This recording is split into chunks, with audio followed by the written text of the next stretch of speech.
Howdy friends, welcome back to Make and Play, the Space Edition. So let's recap what we've got done. On Monday, we made a rocket ship. On Tuesday, we made our diorama box, thanks to CC Creations and their sweet box. And today, we are going to add more to our super spacey space diorama. All right, that's where we're going. A place so great that Sissy Spacey would want to go. All right. So we're going to be doing planets, some rocks, and some sort of vegetation. These remind me very much of like a SpongeBob, but I love SpongeBob, so that's okay. It's a homage, if you will. You can make yours any way you want. If you could cut up toilet paper rolls and make things. You could just look around the house. What do you have? What looks super spacey? So we've pre-painted some rocks, and I'm going to add some things to these rocks, and we're going to paint our planets. So let's go ahead and get started. Let's work on some planets first. I used the same spatter technique on this, but I'm going to throw in some more fun stuff today and use some bubble wrap also. So what I can do is take my acrylic paints, and remember we talked about mixing some paints yesterday. I would like to use some orange today, and when I buy orange, it never is really quite the color I want, so I'm going to mix orange. So I'm going to take, I have two reds in my palette here. I have a warm red and a cool red. The warm red means it moves more towards yellows and oranges, and the cool red means it goes more towards purple. So I'm going to use the warm red, pick up a little bit, and I'm going to mix it into my yellow, because I always mix the dark into the light. Do you see how that's turning orange? It makes a really great orange. I love it. If it's not dark enough, I'll just add a little bit more red to it. I'm in control. I can make it what I want. So I'm going to take that orange, and I'm going to paint a planet. So I've drawn some circles here on my paper, just some cardstock, and I am going to go ahead and paint this planet orange. If I hold my brush straight up and down like this, I can control where the paint goes. If I turn it to the side, I don't have that control. And this is something that I find new painters always want to paint like this. No, pick up your brush, and then you can make it do exactly what you want it to do. It is so soothing and relaxing to just move this paint around. And even this acrylic, I love to paint on paper. Painting on paper is so much fun, and we have lots of it. Whether you have like some crisp, clean cardstock or mixed media paper, or you were just opened up a box that was going to get thrown away and paint on the inside of it. That's a great way to use that material without having to throw it away. So there is a nice orange planet. It's acrylic, so it dries really fast. Now I'm going to add another layer to this I have a really messy space today. I've been working. It's a working studio. I'm going to add another layer to this by spattering it. I think I'm just going to use straight up white, just some white. So I'm just watering it down, and I'm going to spatter it just like we spattered the background yesterday. Spatter that with white. So that's one technique that you could do. Another thing you could do is you could take some bubble wrap and take a color. I'm going to do one of these other planets with this. This is my flat brush. It's a new brush, so it's a little stiff. I'm going to take blue, and I'm going to paint the bubble wrap. Now I'm going to pick up a little bit of green, so I'm going to have it go from blue to green. Those two colors work well together. And then I just take my bubble wrap, and I've got another planet traced on here. I'm just going to put it right on top of the planet. If you push it, it's going to leave like long, instead of perfect circles, it's going to leave like long cylinder looking shapes. Okay, watch this. I just made a stamp. That's pretty amazing, isn't it? That's a really cool looking pattern. And I've just used this bubble wrap as my stamp. You could also, if you wanted to, you could paint lines on yours, or you can see this one here. Miss Heather made these yesterday. She did such a good job. I'm so proud of her. She used a ridge brush, a brush that has little pieces cut out that make these stripes, and also added some rhinestones. I have lots of rhinestones. We feel the need to use them constantly. I mean, come on, they're shiny. This one right here has some wire. We found some wire here, and it has a ring on it. All right, so, and we've double-sided these.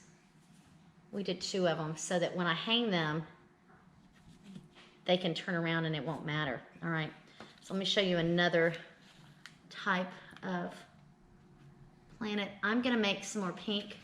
I'm adding my warm red. No, strike that, reverse. My cool red to the white, and it makes a really nice pink. It's a different color if you use the warm red. It's just a different color, but I like this pink a lot. This one, I'm gonna have a planet that's, it's a love planet. It's gonna have a heart on it. So I'm just gonna paint a heart in this planet. And I'm gonna keep building on that. I'm gonna pick up a little bit of white and layer my colors. It's a love planet.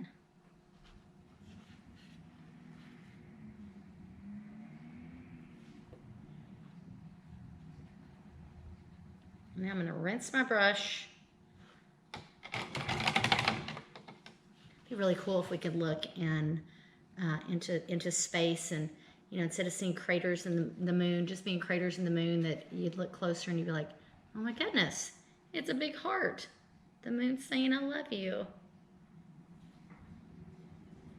And then you could just, you can add whatever you want. These are yours, so do them like you would want them to be.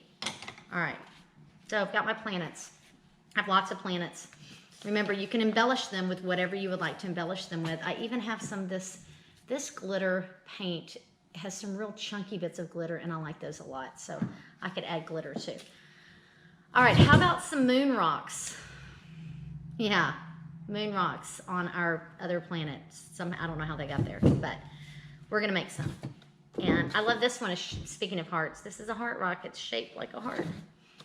I have a friend of mine, my friend Sarah, who collects heart rocks. She and her daughters, Helen and Lillian, like to collect rocks in the shape of hearts, and I love it. So I'm gonna put some different markings on this. I'm gonna use this again. It's bubble wrap, our fancy printmaking materials here. And I'm gonna add more, I think more of this regular just blue that's not been mixed with anything, because I think it'll show up well. Then I'm gonna put it on here. You can look around at other things in your house that have a texture, and make sure you ask your house manager, whoever that is that runs things at your house, if you can use it before you put paint on it. All right, that's important. Oh my goodness, look how cool that is. It has little dots on it. If I wanted more, I could just move my bubble wrap to a different spot, and it makes more. So now we've got this real interesting looking design on my rock. I mean, this does not look like any rocks I've seen around here. All right, I think that one's good. So this pink, these look like Easter eggs right now, don't they?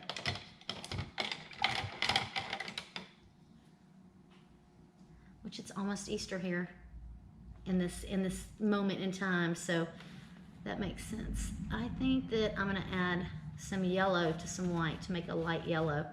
And then this one, I'm just gonna kind of put, not this one, I'm gonna use this one. This one, I'm just gonna kind of put some different lines on it. I'm gonna reinforce that idea of the heart on this one.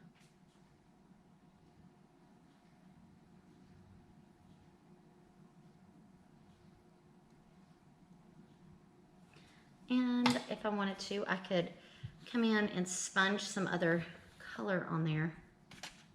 So I want just the green. I'm gonna make it look kind of mossy. I mean, I don't know if moss grows on this planet, but mine looks like it does. So you can just work and just add what you want until you get your rocks to look how you want them. You can keep layering colors. I really like this one. I think this one's my favorite. I'm going to use that bubble wrap again because it looks so cool. I'm going to do this one. This will just look like a smaller one of the same type. My flat brush works real well for putting that paint on there.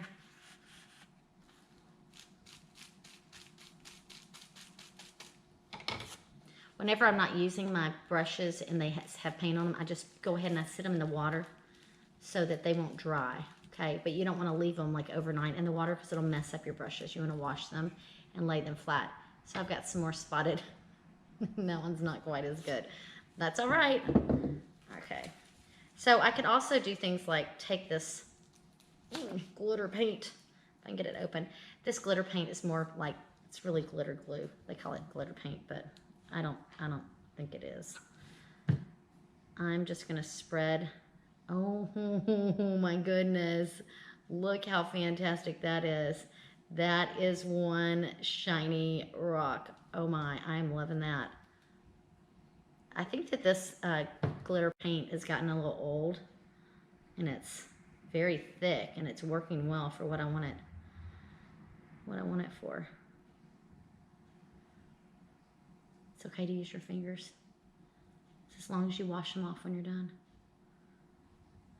I think I need 2 of these that have glitter on them because that is fantastic. I mean, they look like disco rocks. Disco rocks. Come on. Lighter. I feel like it's so pretty. It's so sparkly. All right. So we've got rocks and planets. We are going to make some more landscaping stuff so we have another element to work with. All right. I'll let these guys dry. They're pretty fancy. I've got a very fancy finger now. Wipe it off so I don't get it on other things.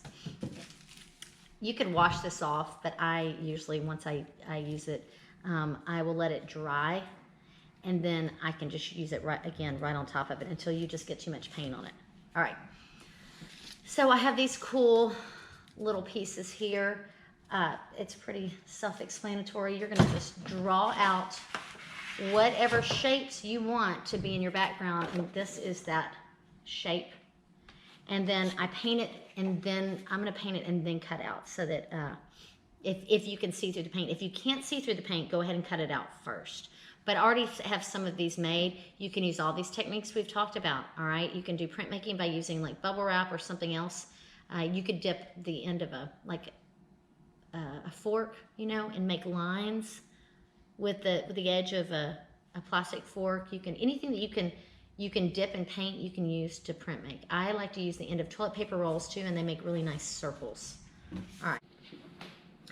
Okay, so we have created planets. Lots of planets. So think about taking yours and putting them on some sort of string if you want them to hang. If you don't want them to hang, don't worry about it. This one, I'm going to, my nose is so itchy. I'm going to put this one all the way back and glue it on the background. And then some of them I'm going to put further out and some of them further so that there's space within our space. That's always good. And then I'm going to glue the rocks down, and we're going to put all these pieces together, okay? So we have planets, we have hanging planets. Think about how you want yours to go. I have these pieces that I'm going to set up as part of my landscape and my rocks, all right? I think that's everything that I have. And we have a rocket ship. So figure out what else you want to have on there. If you want to put a building, some sort of space habitat, You could do that. You can add anything you want. But this is what I have that I'm going to be putting in mine, and we will put everything together on Friday when we play, okay? So go ahead and get your supplies ready for tomorrow. Tomorrow we're going to be making some friends. Yeah, we're going to be doing some drawing. A little Baby Yoda action and another alien piece. I don't know yet. I'm going to figure it out. So join me tomorrow for that portion, and then on Friday we will make and play. All right. So you guys keep creating and be kind.